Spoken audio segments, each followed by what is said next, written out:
Magnetic field due to current, lecture number 5। आज के lecture में हम magnetic field at the centre of circular current loop के लिए फॉर्मूला ड्राइव करेंगे और इस फॉर्मूले से रिलेटेड क्वेश्चंस करेंगे।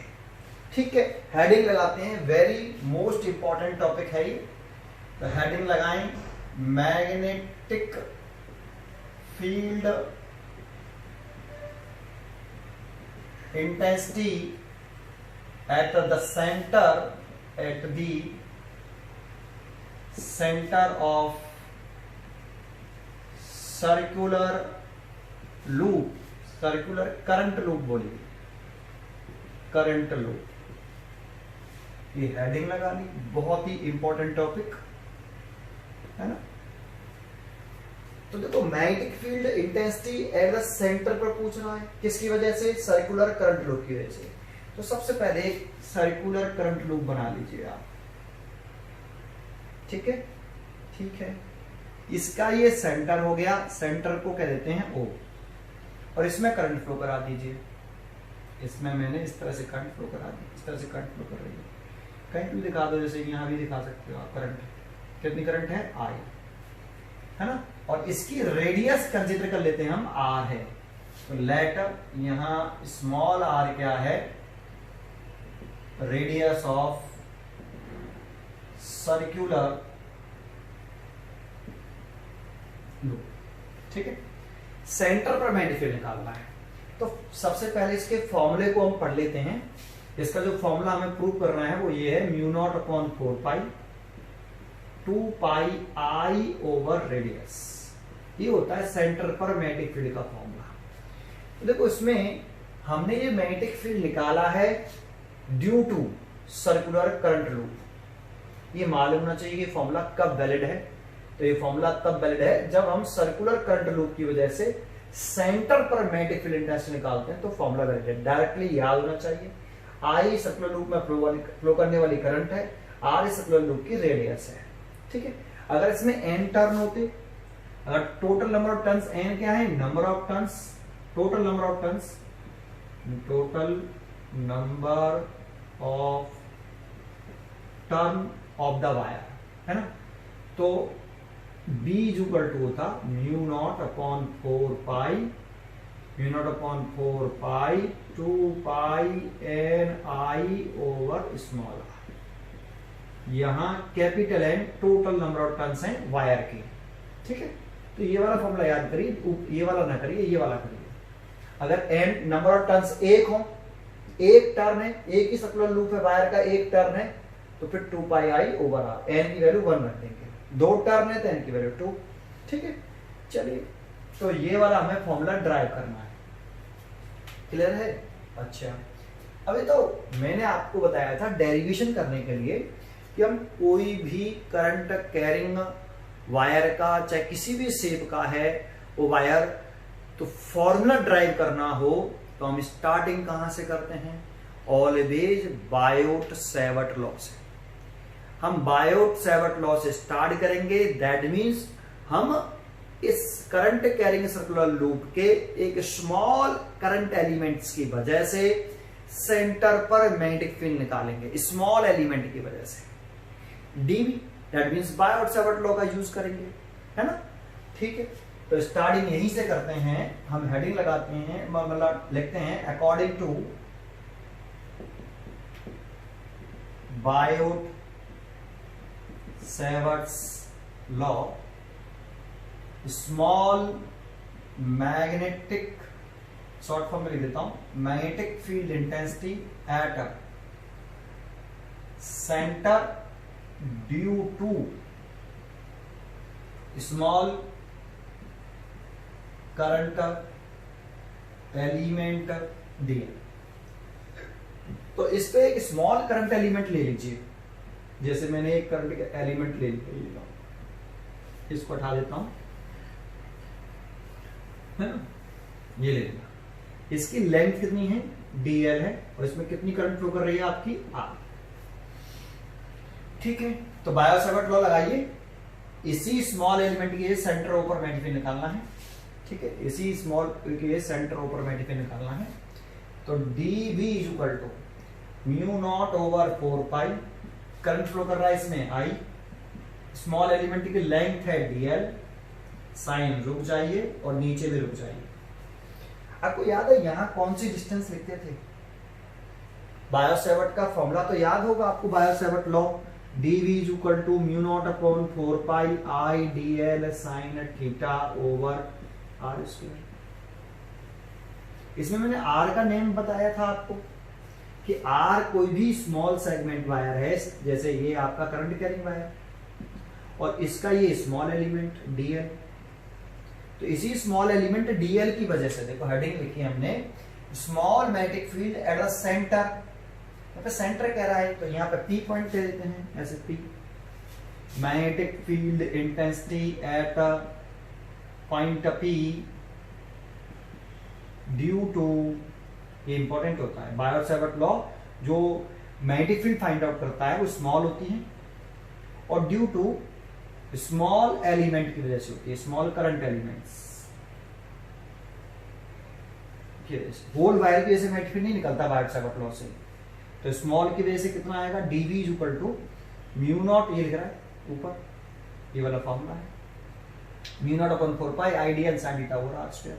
यहाँ जो आर है उसका नेम मैंने बताया था आपको, सेपरेशन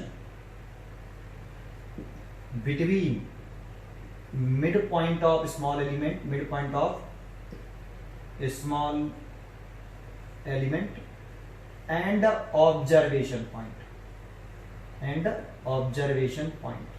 तो यहां पे ऑब्जर्वेशन पॉइंट कौन है, पी, तो स्मॉल एलिमेंट के मिड पॉइंट से ऑब्जर्वेशन पॉइंट तक की डिस्टेंस को हम क्या बोलते हैं, आर।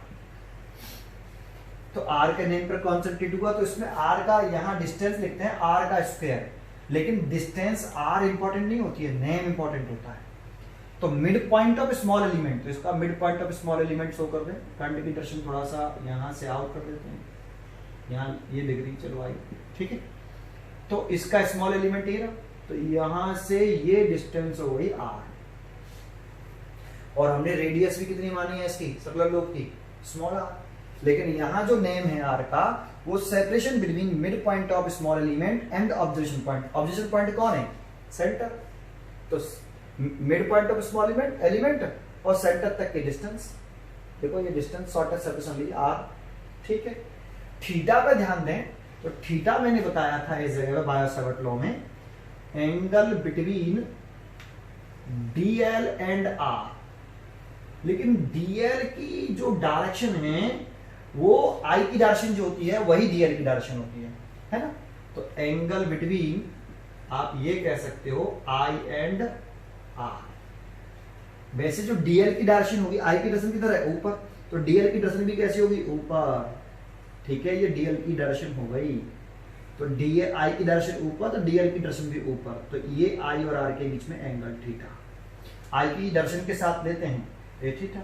तो ऐसे ही इसमें देखो, अगर ये स्मॉल एलिमेंट है तो आप केवल करंट की पूरी डायरेक्शन पे मत ध्यान दो, हम मैग्नेटिक फील्ड होल वायर की वजह से नहीं निकाल ले, इस स्मॉल एलिमेंट की वजह से निकाल ले होंगे।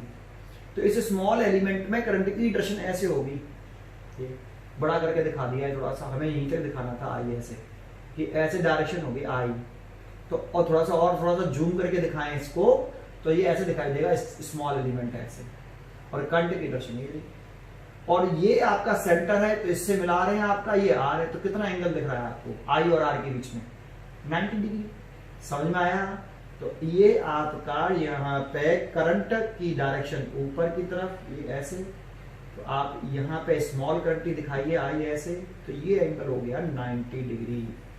समझ में आया। आप जूम करके देखिए इस स्मॉल एलिमेंट को, तो ये स्मॉल एलिमेंट हो गया आपका, ये डीएल हो गया, थोड़ा सा बड़ा करके दिखा दिया, तो करंट की डायरेक्शन ये हो गई ऊपर की तरफ आई, और डी आर ये हो गया, तो इसके बीच में एंगल 90 डिग्री, ठीक है। टेंजेंट तो आएगा, टेंजेंट तो जाएगा एक तरह से, तो यहाँ पे एंगल 90 डिग्री है और ये डिस्टेंस आर स्क्वायर।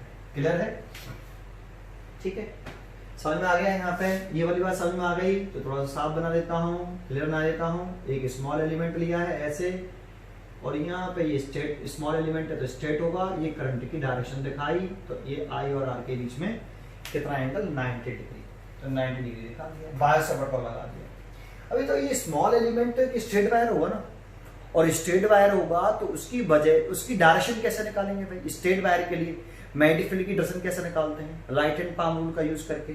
तो right hand palm rule use करें, करंट की डायरेक्शन तो ऐसे फिंगर टुवर्ड द पॉइंट्स, तो दिखा दिया पाम, ये ना पाम के परपेंडिकुलर बाहर की तरफ ये मैग्नेटिक फील्ड की डायरेक्शन। तो मैग्नेटिक फील्ड डायरेक्शन किधर आ रही है? ऐसे देखो पाम के परपेंडिकुलर बाहर की तरफ होता है, तो पाम ये ना परपेंडिकुलर बाहर की तरफ दिखा दिया, एरो बना दिया। तो ये किसकी डायरेक्शन है? ये वाली मैग्नेटिक फील्ड की डायरेक्शन। तो ये मैग्नेटिक फील्ड की डायरेक्शन, हटाओ डायरेक्शन ये भी मैग्नेटिक फील्ड की, तो इस प्लेन ऑफ पेपर के परपेंडिकुलर बाहर आ रही है ना, तो बाहर की तरफ आ रही है डायरेक्शन सेंटर पर, ठीक है। मैग्नेटिक फील्ड की डायरेक्शन मैंने आपको सिखाई है लेक्चर नंबर 1 में, ठीक है। ये बात समझ में आई आपको? ठीक है। तो अब हम क्या कर रहे हैं आगे, वो जरा देखते हैं। क्या हमें मैग्नेटिक फील्ड सेंटर पर निकालना है एक स्मॉल एलिमेंट की वजह से या पूरे करंट कैरिंग लूप की वजह से? तो होल करंट कैरिंग लूप की वजह से निकालना है, डीवी, है ना, पूरे लूप की वजह से, circular current carrying loop centre पर। तो ये बताओ ऐसे डीआर इसके ऊपर बहुत सारे होंगे करंट कैरिंग लूप के ऊपर, या एक दो ही हैं? बहुत सारे। जैसे ये करंट कैरिंग लूप बनाया मैंने, ये इस पर एक डीएल ये हो गया, ऐसे ही बगल में डीएल, ये डीएल, ये डीएल, ये डीएल, ये DL, DL, DL, DL, DL, DL, DL, DL, DL, DL, DL, DL, DL, DL, DL, DL, DL, DL, ये डीएल, ये डीएल। तो ये यहाँ से यहाँ तक की डिस्टेंस डीएल, फिर ये भी डीएल, है ना, फिर ये भी डीएल, ऐसे ये सारी डीएल है, इसमें बहुत सारे डीएल है। अब कोई सा भी डीएल एलिमेंट की वजह से करंट सब में सेम है, आई आई आई आई सब जगह पर, रेडियस भी सबकी सेम है, एंगल भी 90 डिग्री आएगा, क्योंकि सेंटर से अगर हम किसी भी पॉइंट पर ऐसे लाइन खींचते हैं जो सेंटर से पास हो, वो इस जगह भी जो टेंजेंट बनाता है उससे 90 डिग्री बनता है एंगल हमेशा, ठीक है। तो जितने भी इसमें डीएल हैं, स्मॉल एलिमेंट है, करंट एलिमेंट्स हैं, स्मॉल करंट एलिमेंट्स हैं डीएल, उन सब की वजह से मैग्नेटिक फील्ड की वैल्यू इतनी आएगी। क्योंकि जैसे आप एक डीएल यहां पे ले लो, ये ले लिया डीएल, ये डीएल लिया, तो मैं इस स्मॉल डीएल के लिए सेंटर ओ पर मैग्नेटिक फील्ड निकालो, तो डीवी बायो-सावर्ट लॉ का यूज करो, म्यू 0/4 जो कांस्टेंट टर्म है, करंट आई फ्लो कर रहा है, करंट आई है, डीएल सेगमेंट है, एंगल यहाँ पर भी 90 डिग्री होगा, क्योंकि करंट की डायरेक्शन ये हो गई, और ये आपका क्या हो गया, mid point of small element से ऑब्जर्वेशन पॉइंट तक के डिस्टेंस दैट मीन आर, तो आर भी सेम है और एंगल भी सेम है, तो इस डीएल की वजह से भी मैग्नेटिक फील्ड इतना ही आएगा। डायरेक्शन चेक कर लेते हैं, तो करंट की डायरेक्शन अब नीचे है, तो थंब नीचे की तरफ, फिंगर ऑब्जर्वेशन पॉइंट की तरफ, पाम के परपेंडिकुलर पेन लगा के डायरेक्शन दिखा दो, सॉरी ऐसे डायरेक्शन दिखा दो, ये होगी डायरेक्शन मैग्नेटिक फील्ड की। हटाया, डायरेक्शन किधर आ रही है, बाहर की तरफ, डायरेक्शन फिर बाहर की तरफ आ रही है। तो जितने भी इसमें स्मॉल एलिमेंट हैं डीएल, इन सब की वजह से अगर आप इंडिविजुअली एक एक करके मैग्नेटिक फील्ड निकालोगे तो सबका मैग्नेटिक फील्ड इतना ही आएगा। और इंपॉर्टेंट बात ये भी है कि सबकी डायरेक्शन भी सेम होगी। जैसे अगर हम यहाँ पे एक स्मॉल डीएल लेते, डायरेक्शन निकालते, तो करंट की डायरेक्शन ये finger toward the points, palm के परपेंडिकुलर बाहर की तरफ, दैट मींस देखो ये बाहर की तरफ आ रहा है, मैग्नेटिक डायरेक्शन कैसे आ रही है, बाहर की तरफ, प्लेन ऑफ पेपर के परपेंडिकुलर बाहर की तरफ, दिखा बाहर की तरफ, क्लियर है। तो डायरेक्शन सबकी वजह से सेम आएगी। कहीं कभी स्मॉल सेगमेंट देख लीजिए आप, तो एक बात तो इसमें ऐसे स्मॉल एलिमेंट तो बहुत सारे हैं, पूरे होल सर्कुलर लूप की से निकालना है, तो सभी डीवी की ऐसे डीवी बहुत सारे हो गए, तो सबको ऐड कर देंगे तभी तो सेंटर पर मैग्नेटिक फील्ड आएगा। तो नेट अगर मैग्नेटिक फील्ड निकालना है, net magnetic field intensity at centre of circular current loop, circular current loop, तो B इक्वल टू क्या, इन सभी डीवी को जोड़ दो। ऐड क्यों किया बताओ, ऐड इसीलिए किया क्योंकि सबकी डायरेक्शन कैसी है, सेम। जितने भी डीवी निकाल रहे हो, मैग्नेटिक फील्ड निकाल रहे हो, जैसे इस स्मॉल एलिमेंट की वजह से डीवी निकाल लिया, इस वाले की वजह से डीवी निकाल लिया, मैग्नेटिक फील्ड निकाल लिया, इसकी वजह से मैग्नेटिक फील्ड निकाल लिया, तो मैग्नीट्यूड में सेम आ रहे हैं और डायरेक्शन में भी सेम आ रहे हैं, तो सबको ऐड कर देंगे। जब डायरेक्शन सेम होती है और नेट निकालना हो तो ऐड कर देते हैं, तो हमने ऐड कर दिया। लेकिन अब प्रॉब्लम ये है कि इसमें ये कितने डीएल हैं पता नहीं, बच्चे काउंट कर लो, अरे अभी इतने बड़े बनाया, अगर मैं थोड़ा छोटा छोटा कर दूं, ऐसे ये छोटा कर दिया, और ज्यादा नहीं बन जाएंगे, अब वो फिक्स थोड़ी है। तो कितने डीएल हैं हमें ये नहीं मालूम, तो कितने डीबी होंगे हमें ये भी नहीं मालूम। तो हम क्या करते हैं, इसको ऐसे लिख देते हैं, इंटीग्रेशन डीबी। इंटीग्रेशन का मतलब होता है सम। तो देखो ऐड किया है, इंटीग्रेशन डीबी लिख रहा है, इंटीग्रेशन डीबी। तो इंटीग्रेशन का मतलब ही होता है सम। ये जो सिंबल बना है वो सम से बना है, सम के एस से बना है, एस से। तो डीबी, तो dB plus dB plus dB plus and so, ठीक है।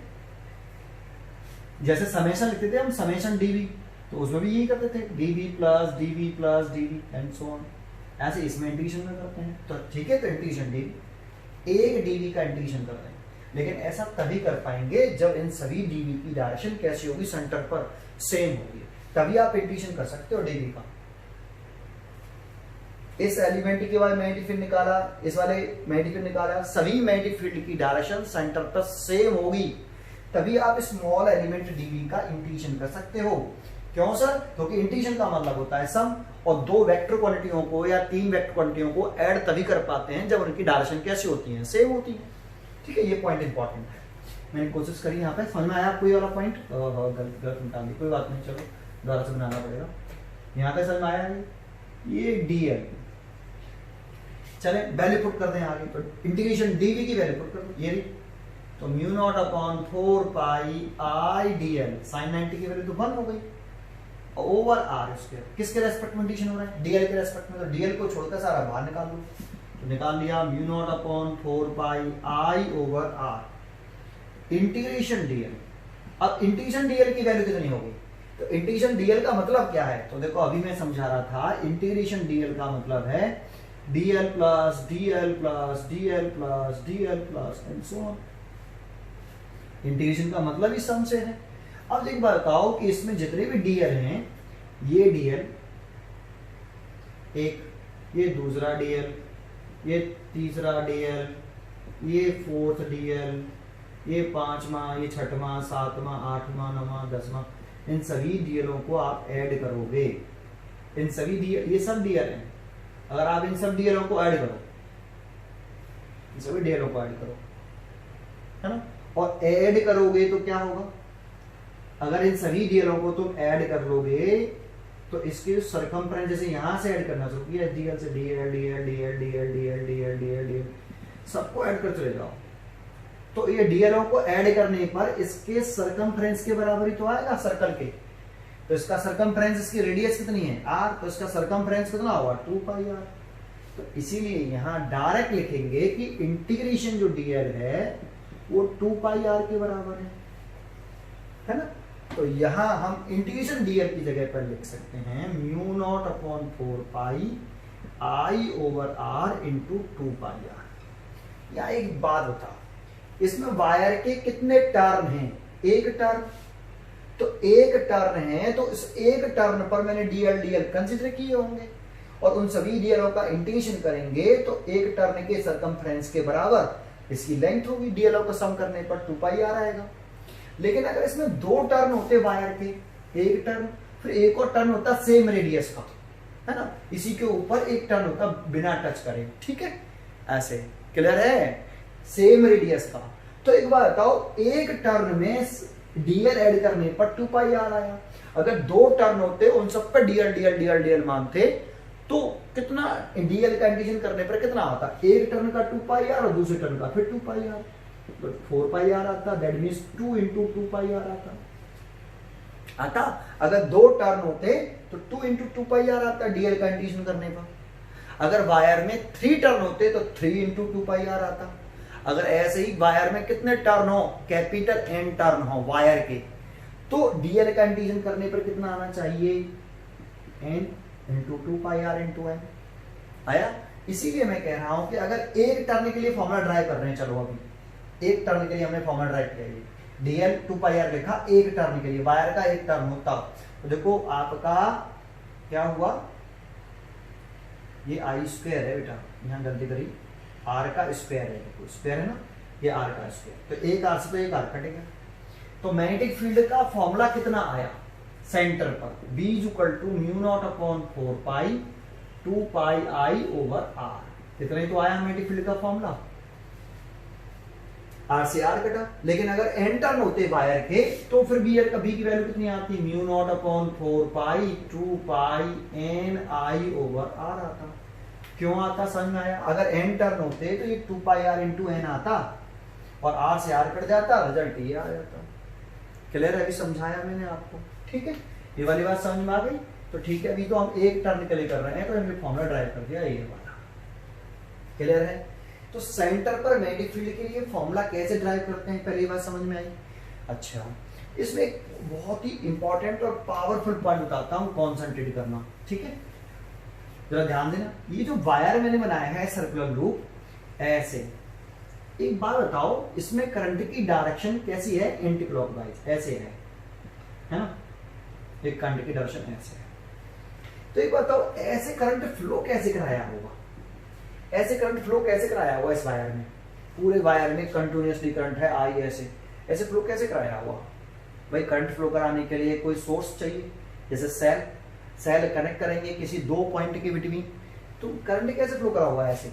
तो एक बात बता दें आपको, एग्जैक्टली लूप ऐसे नहीं होता।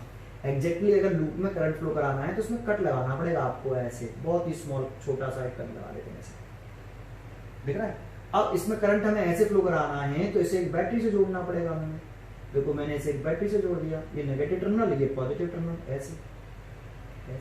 अब यहाँ से करंट चलेगी आई, ऐसे ये आई भी, ये वाला आई ऐसे, तो ये वाला करंट ऐसे चला जाएगा, यहाँ से ऐसे आता हुआ यहाँ से ऐसे एंटर करेगा। समझ में आया? तो दैट मीन्स घर की तरफ हमने क्या लगाई है, यहाँ पे एक छोटा सा कट होगा, इसमें से यहाँ से करंट गई है, ये पॉजिटिव टर्मिनल है वायर सेल का और ये नेगेटिव टर्मिनल है, तो इसमें करंट ऐसे गई और ऐसे घूम के यहाँ से करंट ऐसे आता है। समझ में आया? तो कंप्लीटली लूप कभी नहीं होता। आया? ये वाली बात समझ में आ गई? हमेशा एक छोटा सा कट मानते हैं यहाँ पे। एक्चुअल में ये जो डायग्राम है वो ऐसे होना चाहिए। क्लियर है? तो हमें एक्चुअल में ऐसा ही डायग्राम बनाना चाहिए, ऐसा बना के सेंटर पर मैग्नेटिक फील्ड निकालना चाहिए। इसकी लेंथ कितनी? DL है। कंप्लीटली कट नहीं हो सकता। कंप्लीटली मैं अगर पूरा की पूरा हम ले लें, ऐसे इधर समझो, अगर हमने इसे पूरा लूप ले लिया, अब बताओ तुम कहीं कट नहीं कर रहे हो तो तुम क्या करोगे? यहाँ पे ऐसे बैटरी लगाओगे, थोड़ा सा ऊपर समझाता हूँ बना के, ये डेरिवेशन समझ में आ गया आपको? ठीक है? अब देखो मैं अगर डायरेक्ट क्या करता हूँ कि अगर एक सेल ले लिया हम, ऐसे सर्कुलर वायर ले लिया, बिना कट करे अगर हम एक बैटरी जोड़े, एक यहाँ पे जोड़ दी, एक यहाँ पे जोड़ दी, ऐसे, तो ये मैंने प्लस बना दिया, बैटरी जोड़ दी, देखो ऐसे। तो यहाँ से जब करंट चलेगी आई, तो यहाँ आके दो पार्ट में डिवाइड नहीं होगी, एक पार्ट इधर जाएगी करंट यहाँ से यहाँ तक I1, और एक में इधर चली जाएगी I2, क्योंकि कनेक्टेड है ना आपने, ऐसे नहीं। तो यहाँ ये करंट I2 ऐसे आ रही है I2, और ये करंट ऐसे यहाँ पे आके दोनों करंट क्या, ये I2 है, इधर से I1, दोनों मीट करके फिर वापस आई, क्योंकि जितनी पॉजिटिव टर्मिनल से करंट लीव करती है नेगेटिव टर्मिनल में उतनी करंट एंटर करती है। अब जब सोचो बैटरी अगर हटा दें हम यहाँ पे, ये हटा दी, तो इस लूप में करंट की डायरेक्शन कितनी है? दो हो गई। यहाँ पे करंट की डायरेक्शन एंटी क्लॉकवाइज है और यहाँ पे करंट की डायरेक्शन क्लॉकवाइज है कि नहीं? तो पूरा बिना कट करे पूरे लूप में विदाउट कट करे पूरे लूप में करंट की डायरेक्शन एंटी क्लॉकवाइज, पूरे लूप में एंटी क्लॉकवाइज बनाना या क्लॉकवाइज बनाना पॉसिबल ही नहीं है। इसीलिए वायर में थोड़ा सा कट देते हैं, ठीक है? लेकिन इसको हम ऐसा बना सकते हैं कि दोनों एक दूसरे के इक्विवेलेंट मान सकते हैं, ठीक है? ये वेरी मोस्ट इंपॉर्टेंट। अभी इस टॉपिक के ऊपर एक न्यूमेरिकल आएगा आगे चल के, ये वाला। अगर वायर में, जैसे आपको एक छोटा सा पॉइंट बताऊं, जैसे ये आपका मैंने क्या बनाया, ये मैंने वायर बनाया, इसमें कट है, करंट फ्लो कर रहा है पूरे में, कैसा? Anti clockwise. तो इसके सेंटर पर मैग्नेटिक फील्ड का फॉर्मूला ये हो गया, या ऊपर वाला हो गया n की वैल्यू 1। लेकिन अगर इसमें हम क्या करते, ऐसे एक क्या बना देते, एक सर्कुलर लूप लेते, पॉइंट सुनना अच्छे तरीके से, बहुत इंपॉर्टेंट पॉइंट बता रहा हूं, सेंटर पर, ये सेंटर पर मैग्नेटिक फील्ड निकाल रहे हैं, सेंटर O है। अगर इसमें करंट की दो डायरेक्शन हो, एक ऐसे और एक ऐसे, जैसे ये दो पॉइंट है A और ये B, हमने यहाँ पे एक बैटरी लगा के इसमें करंट फ्लो करा दिया ऐसे, तो हमसे कह रहा है सर्कुलर लूप की वजह से सेंटर पर कितना मैग्नेटिक फील्ड होगा, इससे कोई मतलब नहीं इस वाले वायर से, ठीक है? इस सर्कुलर लूप जो है, circular loop current carrying loop है, उसकी वजह से सेंटर पर कितना मैग्नेटिक फील्ड होगा। तो यहाँ पे करंट की डायरेक्शन दो हो गई, ये वाली करंट की डायरेक्शन कैसी है आपकी? एंटी क्लॉकवाइज, और ये वाली कंटिन्यूएशन कैसे, क्लॉकवाइज। तो और ये वायर यूनिफॉर्म है, सेम मटेरियल का है और यूनिफॉर्म एरिया प्रोसेशन का है, तो सेंटर पर मैग्नेटिक फील्ड 0 होता है। तो एक ही क्वेश्चन है, इसीलिए मैं आपको समझाने की कोशिश कर रहा हूं कि पूरा एक लूप में एक ही डायरेक्शन दे रखी है, तो उसका मतलब उसमें कहीं ना कहीं एक छोटा सा कट लगा हुआ है, ये एक दूसरे के इक्विवेलेंट मान सकते हो। क्लियर है, समझ में आया आपको ये वाला पॉइंट? अभी आगे क्लियर हो जाएगा, ठीक है। चलो आगे स्टार्ट करते हैं, आगे पॉइंट देखते हैं। पहले डेरिवेशन क्लियर हुआ, ठीक है, ठीक है। आगे सुनते हैं। देखो अभी जो हमने फॉर्मूला पढ़ाया वो है magnetic field intensity at centre of circular current loop, current loop. तो हमें ये फॉर्मूला इस तरह से याद करना चाहिए कि एक सर्कुलर लूप है, लेकिन इसमें करंट की डायरेक्शन सब जगह पर कैसी है, सेम, ऐसे बना लो, या फिर इसको करंट की डायरेक्शन आई है, इसकी रेडियस आर है ना, या फिर इसको ऐसे भी बना सकते हो आपको, जैसे मैंने बताया कि छोटा सा कट दे सकते हो यहाँ पे ऐसे, इसमें करंट की डायरेक्शन ऐसे गई और इसमें नीचे आ गई ऐसे, ये एक दूसरे के इक्विवेलेंट मानते हैं। करंट की डायरेक्शन देखो इसमें भी सेम है ना, और इसकी भी रेडियस आर है, ये एक ही बात है, ये सेंटर के ऊपर, ये सेंटर के ऊपर, इस तरह से डायग्राम बनाते हो, इस तरह से डायग्राम बनाते हो, एक ही बात है।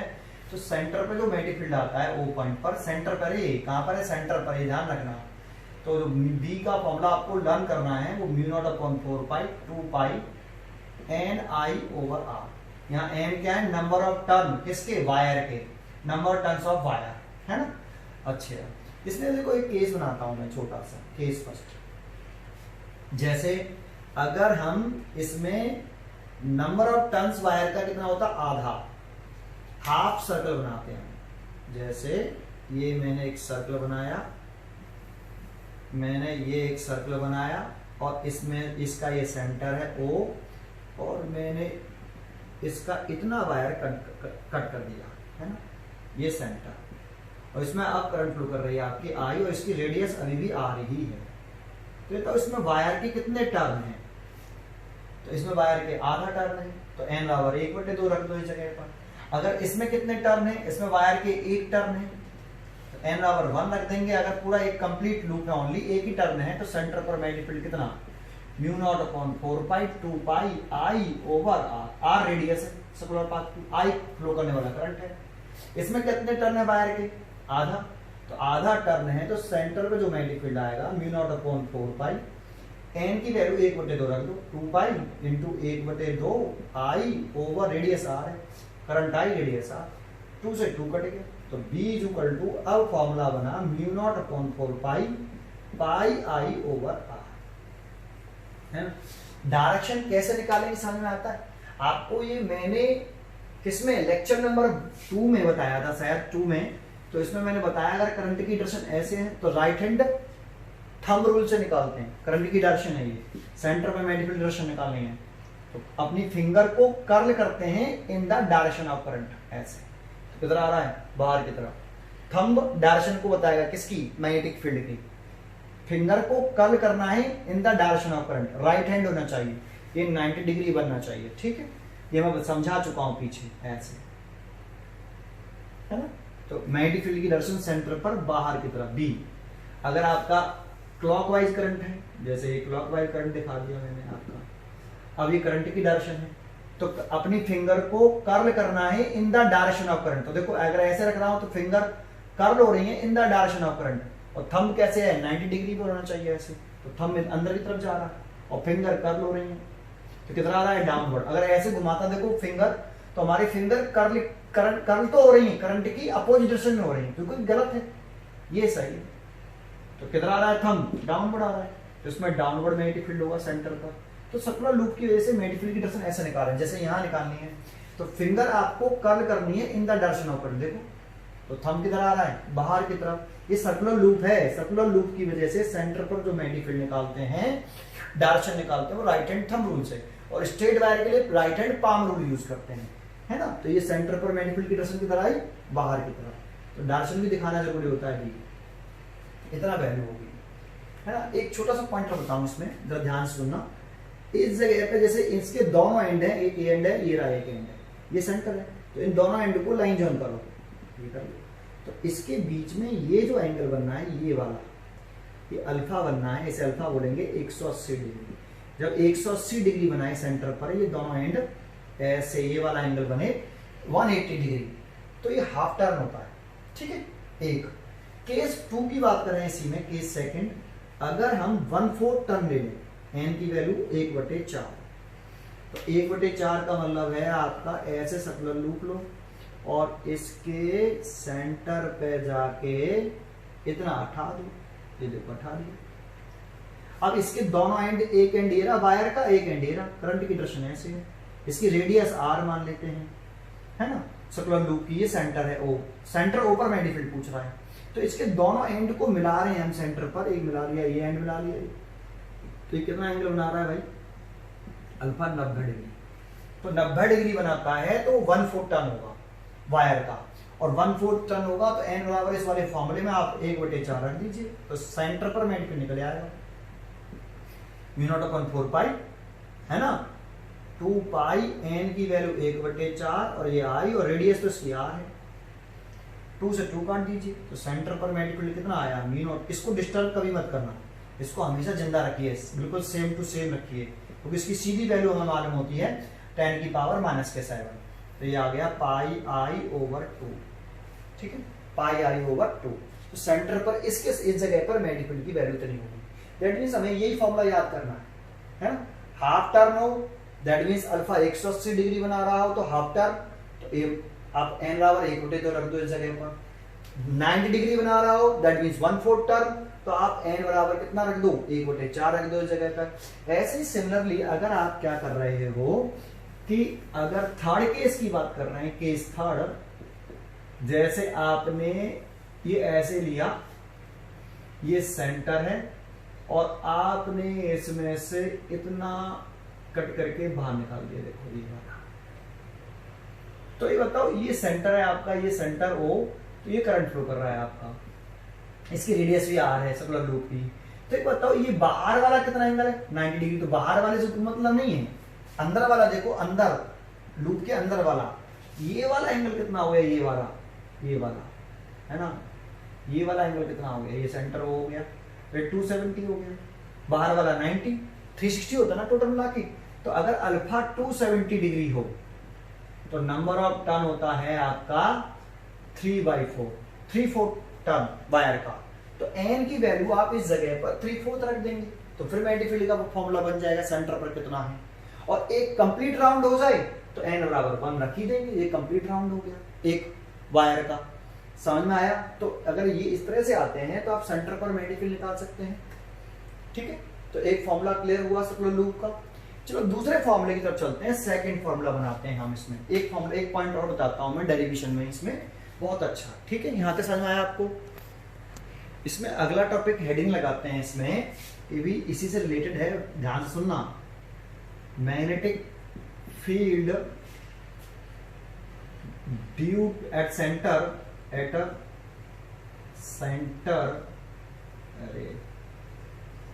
Due to a part of current carrying circular conductor। तो एक बात बताओ, पार्ट तो ये भी है, सर्कुलर कंडक्टिंग का पार्ट ही तो है, 3/4 पार्ट है, ये आधा पार्ट, 1/2 टर्न हो गया वायर का, आधा पार्ट हो गया कंडक्टर का, ये 1/4 पार्ट हो गया कंडक्टर का। लेकिन इसमें एंगल कितना बनना था, 180 डिग्री। इसमें ध्यान दो, 180 डिग्री। इसमें कितना बनना था, 90 डिग्री। इसमें कितना बनना था, 270 डिग्री। और 1 टर्न हो जाएगा तो इसमें कितना बनेगा एंगल, 360 डिग्री। इनको छोड़कर अगर 30 डिग्री एंगल बनता है, 60 डिग्री एंगल बनता है, 45 डिग्री एंगल बनता है, 120 डिग्री एंगल बनता है, तो फिर उस केस में जैसे एक मैंने आर्क ले लिया, एक करंट कैरिंग कंडक्टर, एक पूरा कंडक्टर है, सर्कुलर कंडक्टर है ऐसे, और इसका एक ये सेंटर है, और इसको मैंने ऐसे हटा दिया भाई, इतना हटा दिया, ये देखो इतना। तो ये वाला पार्ट दिख रहा है आपको, ये कितना एंगल बना रहा है, तो ये एंगल बना रहा है अल्फा, ये। और ये अल्फा कितना नहीं है, इस अल्फा की वैल्यू कितनी नहीं है, इस अल्फा की जो वैल्यू है वो 90 नहीं है, तो 90 होती है अल्फा की वैल्यू, तो आपका वो 1/4 टन हो जाता है वायर का, और वायर का 1/4 टन हो जाता है तो n बराबर 1/4 रख के इस वाले फॉर्मूले मैग्नेटिक फील्ड निकाले थे सेंटर का, है। तो अल्फा की वैल्यू 90 नहीं है, 180 नहीं है, 270 नहीं है, 360 नहीं है, इनमें से कुछ नहीं है। समझ में आया? तो ये अल्फा है, ये 30 डिग्री है, 45 डिग्री है, 60 डिग्री है, 120 डिग्री है, कितनी भी हो सकती है, ठीक है। और इसमें करंट फ्लो कर रहा है आपका आई ऐसे, और इसकी लेंथ भी दे रखी है, ये PQ कंडक्टर है आपका, और इसकी जो लेंथ है ये वाली, ये L है, ये वाली है ना। कह रहा है कि सेंटर पे इस करंट कैरिंग कंडक्टर की वजह से सेंटर O पर मैग्नेटिक फील्ड कितना होगा, तो इसका डेरिवेशन करना है। डिफरेंस समझ में आया थोड़ा सा, ठीक है। तो इसका डेरिवेशन कर रहे हैं फॉर्मूले का, तो स्टार्टिंग कहां से करनी चाहिए भाई, स्टार्टिंग कहां से करनी चाहिए, तो हमें स्टार्ट करना चाहिए बायोट-सैवर्ट लॉ से। मैंने कहा जितने भी करंट कैरिंग वायर के फॉर एनी शेप का फॉर्मूला ड्राइव करना होगा तो स्टार्टिंग तो हमेशा बायोट-सैवर्ट लॉ से होगी। तो हम यहां से स्टार्ट करते हैं according to Biot Savart law. Small magnetic field intensity निकलती है इससे एट सेंटर, सेंटर ही है पार्ट का, ठीक है। सर्कुलर लूप का एक पार्ट था, उसका एक पार्ट है कंडक्टिंग वायर सर्कुलर लूप का PQ। तो small magnetic field at a centre O due to small current element DL, तो लिख देते हैं dV is equal to mu naught upon 4 pi Biot Savart law लगाओ। करंट इसमें कितनी है I, इसमें एक स्मॉल एलिमेंट ले लें, जैसे ये करंट फ्लो कर रही है I, इसकी स्मॉल एलिमेंट की लेंथ कितनी लेट करी है DL, है ना। तो I DL साइन ओवर, तो इसमें R क्या लिखते थे भी बताया था, स्मॉल एलिमेंट के मिड पॉइंट से ऑब्जेक्शन पॉइंट तक की डिस्टेंस होती है, दैट मींस ये डिस्टेंस, और ये इसकी रेडियस होगी R। भाई ये सर्कुलर लूप का ही तो पार्ट है, ये सेंटर है, तो इसकी ये रेडियस R है, ये भी R है, ये भी R है, ये भी R है, तो इतना वाला पार्ट ले रहे हो, इतना हटा दिया है आपने ऐसे। तो सेंटर पे तो रेडियस तो ये स्मॉल एलिमेंट लिया है, तो रेडियस तो R ही रहेगी ना, ठीक है। तो रेडियस R है, तो यहाँ क्या आ जाएगा R का स्क्वायर, बायोट-सैवर्ट लॉ में स्क्वायर होता है। और इसका I और R के बीच में एंगल देखेंगे तो I टेंजेंट होगा एक तरह से यहाँ पे ऐसे, तो R है तो कितना एंगल आएगा 90 डिग्री, जैसे पीछे आया था अभी, समझ में आया। तो I की और R के बीच में कितना एंगल आया 90 डिग्री, तो साइन 90 डिग्री। तो बायोट-सैवर्ट लॉ के अकॉर्डिंग इस स्मॉल एलिमेंट की वजह से मैग्नेटिक फील्ड कितना आ गया, dV equal to mu naught upon 4 pi I DL over R square आ गया, साइन 90 की वैल्यू 1। लेकिन हमें इस पूरे part of current carrying conductor की, सर्कुलर कंडक्टर की वजह से मैग्नेटिक फील्ड निकालना है सेंटर पर। तो ये बताओ इसमें ये जो करंट कैरिंग पार्ट है आपका ऐसे, ये करंट कैरिंग पार्ट है ऐसे, ये सेंटर है आपका O इसका, तो इसमें ऐसे DL तो बहुत सारे होंगे ऐसे, और इन सभी DL की वजह से, अभी मैंने ये वाले DL की वजह से निकालूं, ये वाला भी DL है, तो कोई सा भी DL की वजह से निकालो, इतना ही मैग्नेटिक फील्ड आएगा मैग्नीट्यूड में, और डायरेक्शन भी सेम आएगी। सबकी डायरेक्शन करंट में, करंट की डायरेक्शन ऐसे तो है इसमें, तो सबकी वजह से डाउनवर्ड आएगी मैग्नेटिक फील्ड की डायरेक्शन, है ना, डाउनवर्ड, सब मैग्नेटिक फील्ड ऐड हो जाएंगे। तो नेट मैग्नेटिक फील्ड निकालें अगर हम, net magnetic field intensity at centre O due to a part of current carrying circular conductor, और ये कितना एंगल बना रहा है इस जगह पर, ये अल्फा बना रहा है, और इसकी रेडियस कितनी बता रहा हूं मैं, R बता रहा हूं, ठीक है। तो B is equal to integration dV, तो dV का इंटीग्रेशन करना है, इंटीग्रेशन का मतलब मैंने बताया आपको पीछे, ठीक है। तो इंटीग्रेशन dV की वैल्यू पुट कर दें बेटा, यानी mu naught upon 4 pi I DL over R square. इस किसके रेस्पेक्ट में इंटीग्रेशन कर रहे हैं, DL के रेस्पेक्ट में, तो बाकी का बाहर निकाल लीजिए, mu naught upon 4 pi I R square integration DL। ये तो DL का इंटीग्रेशन करेंगे, तो ये DL है, ये भी DL, ये भी डीएल, ये भी डीएल, ये भी डीएल, ये भी डीएल, ये भी डीएल, ये भी डीएल। तो इन सबको ऐड करेंगे तो इंटीग्रेशन डीएल का मतलब है DL plus DL plus DL plus DL. तो इन सभी डीएलों को आप ऐड कर लो, तो जो भी जितने भी डीएल हैं सबको ऐड करोगे तो इसकी टोटल लेंथ आ जाएगी ना इसकी। ये कितनी मानी है आपने एल, इसकी लंबाई कितनी मानी है इस पार्ट की, कंडक्टिंग वायर की यहाँ से यहाँ तक की एल, टोटल लेंथ है तो एल आ जाएगा, है ना। तो एल आ जाएगा तो रिजल्ट आ गया mu naught upon 4 pi I L over R square. तो देखो एक मैग्नेटिक फील्ड का फॉर्मूला बन गया, ये देखो ये इसमें आर स्क्वायर आया। बायो सेवर्ट के बाद ये पहला फॉर्मूला, इसमें आर स्क्वायर नीचे आया। समझ में आया आपको? एल क्या है समझ में आया? एल का नेम क्या है, क्लियर है? आर का नेम समझ में आ रहा होगा आपको, ठीक है। ये फॉर्मूला आया।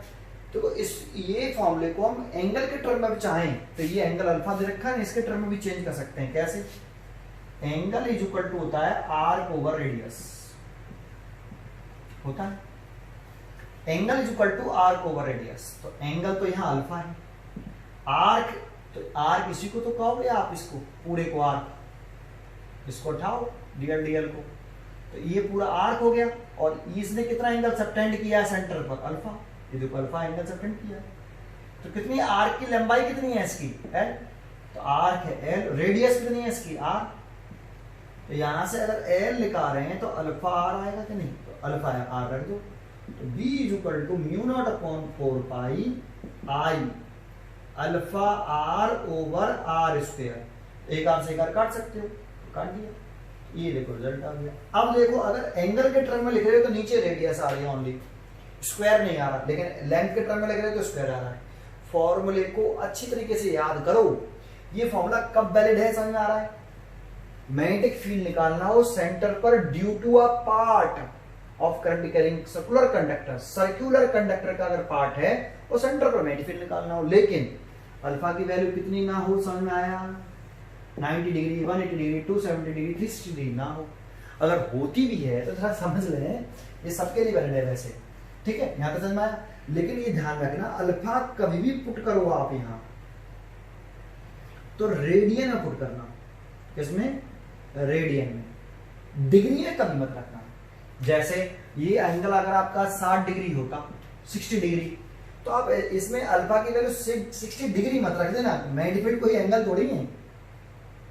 तो अल्फा की वैल्यू रेडियन में पुट करना, 60 डिग्री को आप रेडियन में चेंज कर लेना पाई बटे 180 का मल्टीप्लाई करके। 0 से 0 कटेगा, 6 से 3 बार कटेगा। भाई 60 डिग्री को अगर हमें रेडियन में कन्वर्ट करना है तो ऐसे करेंगे, तो पाई बाई 3 रेडियन आ गई। तो आप यहाँ पे अल्फा की वैल्यू पाई बाई 3, जैसे आपने अल्फा की वैल्यू पाई बाई 3 रख दी तो बी की वैल्यू कितनी आई, म्यू नॉट अपॉन 4 पाई आई पाई बाटे 3 आर, कितनी आई आए। अगर ध्यान दो इसमें जब पाई की वैल्यू पुट करोगे तो कितनी पुट करोगे, तो ऐसा नहीं पाई की वैल्यू थोड़ा सा 180 डिग्री रख दो। अब पाई की वैल्यू मैग्नेटिक फील्ड कोई एंगल नहीं है, यहाँ पे पाई की वैल्यू जो वैल्यू पुट करोगे आई की, आर की, पाई की, तो पाई की वैल्यू कितनी पुट करते थे, 3.14। क्लियर है? तो जब मैग्नेटिक फील्ड कोई एंगल थोड़ी है भाई, तो पाई की वैल्यू 3.14 रखना। दैट मीन्स मेरा कहने का मतलब समझ में आ गया, अल्फा को कभी भी डिग्री में मत पुट करना, किसमें चेंज कर लेना, रेडियन में। वेरी मोस्ट इंपॉर्टेंट पॉइंट है।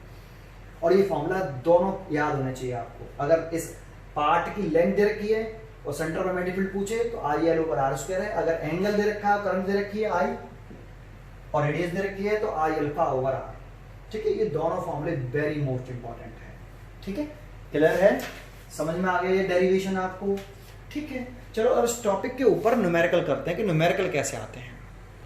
देखो, न्यूमेरिकल करने से पहले आपको फॉर्मूले लर्न होना जरूरी है। जैसे हमारा फर्स्ट फॉर्मूला है इसमें जो हमने प्रूव किया, बायोट-सावर्ट लॉ। तो ये बायोट-सावर्ट लॉ जो होता है इसका फॉर्मूला हमें लर्न होता है, dv equal to mu naught upon 4 pi I dl sin theta over r square. इसमें ये होल वायर की वजह से मैग्नेटिक फील्ड नहीं होता, ये मालूम होना चाहिए। कोई कंडक्ट करिंग वायर है, इस पूरे वायर की वजह से मैग्नेटिक फील्ड नहीं है ये, इसके एक स्मॉल एलिमेंट dl की वजह से मैग्नेटिक फील्ड है। इस पॉइंट पे निकाल रहे हैं तो इसके r का नेम क्या है, तो स्मॉल एलिमेंट के मिड पॉइंट से ऑब्जर्वेशन पॉइंट तक की डिस्टेंस होती है r। थीटा क्या है, करंट की डायरेक्शन ऊपर है तो करंट की डायरेक्शन और r के बीच में एंगल होता है, ये थीटा है। और ये स्मॉल एलिमेंट का मैग्नेटिक फील्ड है सेंटर पर, इस पी पॉइंट पर, सॉरी, ठीक है। एक दूसरा हमने पढ़ा magnetic field intensity due to straight current carrying wire, current carrying of wire of finite length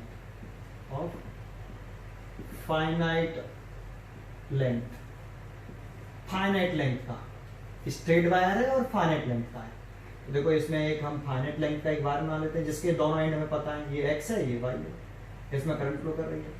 इस पॉइंट पर पूछ रहा है मैग्नेटिक फील्ड, तो फॉर्मूला होता है B इक्वल टू, ये इस तरह से लर्न होने चाहिए आपको कि फॉर्मूला किसकी वजह से है, फाइनाइट लेंथ की वजह से है ना। ड्यू टू पता होना जरूरी है कि ड्यू टू किसकी वजह से है। जैसे यहाँ स्मॉल एलिमेंट की वजह से है, यहाँ पर फाइनाइट लेंथ की, स्ट्रेट वायर की वजह से है ना। कितना होता है I/R, R का नेम, ऑब्जर्वेशन पॉइंट से वायर पे क्या ड्रॉ करते हैं, परपेंडिकुलर, ये R हो गया।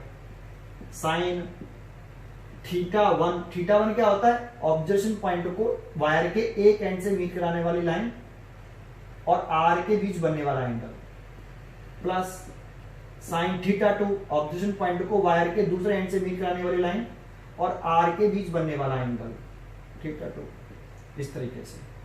तीसरा हमारा जो फॉर्मूला है वो मैग्नेटिक फील्ड फाइनाइट, यही है स्ट्रेट वायर, बस फाइनाइट लेंथ की जगह पर इनफाइनाइट लेंथ हो गई है। कैसी हो गई है, इनफाइनाइट लेंथ। तो इसका फॉर्मूला मैंने पीछे समझाया था, मैं डायरेक्ट लिख देता हूं। अगर हमारे एक वायर है, इसके दोनों एंड हमें पता नहीं है, ये वाला एंड भी पता नहीं, इनफाइनाइट पे गया, ये भी एंड पता नहीं, इन्फिनिटी पे गया, इस पॉइंट पे मैग्नेटिक निकालना है। तो फॉर्मूला होता है μ0/4π 2I, इन्फिनिटी लेंथ है, ये एंड भी इनफाइनाइट पर है, ये भी इनफाइनाइट पर है, तो 2I। और नीचे जो डिस्टेंस लिखते हैं ऑब्जर्वेशन पॉइंट से वायर पर क्या ड्रॉ करते हैं, परपेंडिकुलर, ये परपेंडिकुलर डिस्टेंस लिखते हैं, ये R, ये वाला फॉर्मूला होता है। फोर्थ मैंने आपको सेमी इंफिनिटी वायर का फॉर्मूला बताया, सेमी इनफाइनाइट। इसके मैंने दो केस बताए, सेमी इनफाइनाइट लेंथ के, इसमें दो केस बताए मैंने आपको। तो वो दो केस में थोड़ा सा याद दिला रहा हूं आपको, वो क्वेश्चन कराने वाला हूं। फॉर्मूले पे कंसंट्रेशन नहीं होगा तो आप क्वेश्चन नहीं कर पाओगे, ये मैं शुरू से लेक्चर है जो पीछे सब पढ़ा चुका हूं आपको। सेमी इंफिनिटी लेंथ का फॉर्मूला ड्राइव किया। सेमी इंफिनिटी केस में दो केस थे आपके, एक केस हमें डायरेक्टली याद होना चाहिए, कौन सा केस, जो एंड है सेमी इंफिनिटी वायर का मतलब है ये एंड नॉन है, पता है, ये रहा एंड, करंट फ्लो कर रही है, और ये वाला एंड इन्फिनिटी लॉन्ग है, ये एंड इनफाइनाइट पर है ना, इन्फिनिटी लॉन्ग है, बड़ा है। और जो एंड पता है, जो एंड हमें पता है, वहीं से एक लाइन पास हो रही है वायर के परपेंडिकुलर। लाइन, ये जो लाइन पास हुई है वो कैसे पास हुई है, वायर के परपेंडिकुलर पास हुई है। कहां से पास हुई है, वायर का जो एंड पता है वहां से पास हो रही है। और इस लाइन के ऊपर अगर कोई पॉइंट लाई करता है, जैसे यहां लाई कर रहा है, लाइन के ऊपर ही लाई करे, तो इसके लिए फॉर्मूला होता है, हमें डायरेक्टली याद होना चाहिए, μ0/4π I/R। इसमें I तो वायर में फ्लो करने वाली करंट है, R क्या है, ऑब्जर्वेशन पॉइंट से वायर पर क्या ड्रॉ करते हैं, परपेंडिकुलर, इसको R बोलते हैं। ये केस 1 हो गया। इसी का जो केस सेकंड है वो ये है कि अगर आपका सेमी इंफिनिटी वायर है, कैसा है, सेमी इंफिनिटी लेंथ का है, दैट मींस ये एंड पता है, करंट फ्लो कर रही है I, और ये एंड इंफिनिटी पर है, लेकिन जो एंड पता है वहां से पास होने वाली लाइन और वायर के परपेंडिकुलर, ये जो लाइन है वो वायर के परपेंडिकुलर, और जो एंड पता है उस वाले पॉइंट पर, इस लाइन पर मैग्नेटिक फील्ड नहीं पूछ रहा, वो यहां पर पूछ रहा है। इस लाइन पर पूछे तो यही वाला फॉर्मूला लगाएंगे। इस लाइन को छोड़कर सेमी इंफिनिटी वायर का लेंथ वायर हो, इस वन पर पूछे तो बनाना पड़ेगा किससे, इस वाले फॉर्मूले से, इस वाले फॉर्मूले से बनाना पड़ेगा फॉर्मूला। तो कैसे ये बनाते हैं वो मालूम है ना आपको, तो देखो मैं बता देता हूं, B = μ0/4π, करंट तो आई है, ऑब्जर्वेशन पॉइंट से वायर पे क्या ड्रॉ करते हैं, परपेंडिकुलर, तो इस डिस्टेंस को हम R बोलते हैं। तो यार साइन, ये साइन θ1 क्या था, ऑब्जर्वेशन पॉइंट को वायर के एंड से मीट कराने वाली लाइन, दैट मींस ये वाली, ऑब्जर्वेशन पॉइंट को वायर के एंड से मीट कराने वाली लाइन ये वाली, और R के बीच बनने वाला एंगल, तो लेट कर θ1, प्लस ऑब्जर्वेशन पॉइंट को वायर के दूसरे एंड से, एंड कहां पर, इनफाइनाइट, तो पीछे समझाया है कि इन्फिनिटी पर हो तो कैसे लाइन बनाते हैं, पैरेलल, इस वायर के पैरेलल लाइन बना देंगे तो θ2 कितना हो जाएगा, 90 डिग्री, तो यहां आएगा sin 90 डिग्री। तो ये फॉर्मूला आप याद ना करिए, ये समय के साथ बनाइए कि ये सेम इन्फिनिटी लेंथ का हो गया। जो अभी मैंने केस पढ़ा है फिफ्थ वाला formula, circular current carrying loop, current circular loop है ना। अगर सर्कुलर लूप है और उसमें करंट फ्लो कर रही है आई, उसकी रेडियस आर है, एक एन टर्न है, तो B इज इक्वल टू आता है mu naught upon 4 pi 2 pi N I over R. ठीक है, अगर आपका नंबर ऑफ टर्न्स आधा है तो अल्फा बनेगा वहां पे 180 डिग्री, 1/4 है तो अल्फा 90 डिग्री बनेगा, और 3/4 है तो 270 डिग्री एंगल बनाएगा, और एक टर्न है तो 360 डिग्री बनाएगा। तब आप n की वैल्यू ये वाली यहां पर पुट करके मैग्नीट्यूड निकाल सकते हो सेंटर पर। ये सेंटर पर मैग्नीट्यूड निकाल लेंगे, ये सेंटर पर मैग्नीट्यूड का फॉर्मूला होता है। ठीक है, ये और एक और मैंने भी फॉर्मूला बताया, अगर कोई आर्क है, ऐसे ये आर्क है ऐसे, और इसकी लंबाई है आर्क की l, और इसकी वजह से भी सेंटर पर मैग्नीट्यूड पूछ रहा है, और इसकी रेडियस r है, करंट फ्लो कर रहा है i, और ये एंगल बना रहा है अल्फा। तो इस जगह पर सेंटर पर जो मैग्नीट्यूड है, और इस अल्फा की वैल्यू कितनी नहीं है, ये वाली नहीं है, 180 नहीं है, 90 नहीं है, 360 नहीं है, 270 नहीं है। तो फिर B का जो फॉर्मूला हमें लर्न करना चाहिए, mu naught upon 4 pi I L over R square. देखो इसी में एक आर स्क्वायर तो इसमें आया है, एक बायोट-सावर्ट लॉ में नीचे आर स्क्वायर आया, नहीं सब में नीचे आ रही है। ठीक है ना, नाम पर भी ध्यान रखें, पर यहाँ पर रेडियस है स्मॉल आर सर्कुलर लूप की, ठीक है, और एल आर की लेंथ है। लेकिन अगर अल्फा के टर्म में लिखें तो इसी वाले फॉर्मूले से एंगल बन जाता है ये formula I alpha over R. अब इसमें स्क्वायर नहीं है नीचे, और अल्फा को हमें किस में लिखना चाहिए, रेडियन में लिखना चाहिए। सर आपने इस तरह से रिवाइज क्यों कराया, इसीलिए कराया कि मैंने आपको बताया है कि किस तरीके से आपको फॉर्मूले लर्न होने चाहिए। बच्चा केवल फॉर्मूला लर्न कर लेता है ये, लेकिन ये फॉर्मूला किसके लिए वैलिड है, स्मॉल एलिमेंट के लिए वैलिड है। इसमें आर का नेम कहाँ है, डायग्राम में थीटा कहाँ बनता है, आई और आर कौन से होते हैं, नेम पर कॉन्सेंट्रेट करिए, डायग्राम पर कॉन्सेंट्रेट करिए। इन जो भी मैंने यहाँ पे दिखाया है इस तरीके से लर्न होने चाहिए, तब कॉन्सेंट्रेशन बनता है न्यूमेरिकल पर। चलो मैं एक पहला क्वेश्चन कराता हूँ फर्स्ट, ठीक है। जैसे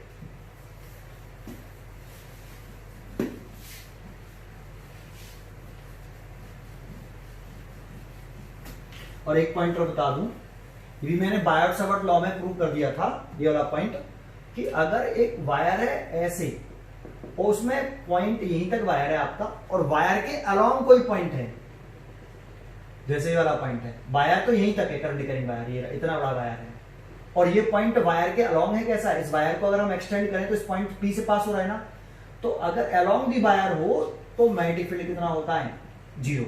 ये भी मैंने एक्सप्लेन किया है बायोट-सावर्ट लॉ वाले लेक्चर में, ठीक है। अब डायरेक्टली ये मालूम होना चाहिए आपको, ये वेरी मोस्ट इंपॉर्टेंट है। अब क्वेश्चन कैसे आएगा वो मैं बताता हूं। तो जैसे मैं एक क्वेश्चन लिख रहा हूं, क्वेश्चन है ना, कि एक क्वेश्चन मैंने ऐसे बनाया,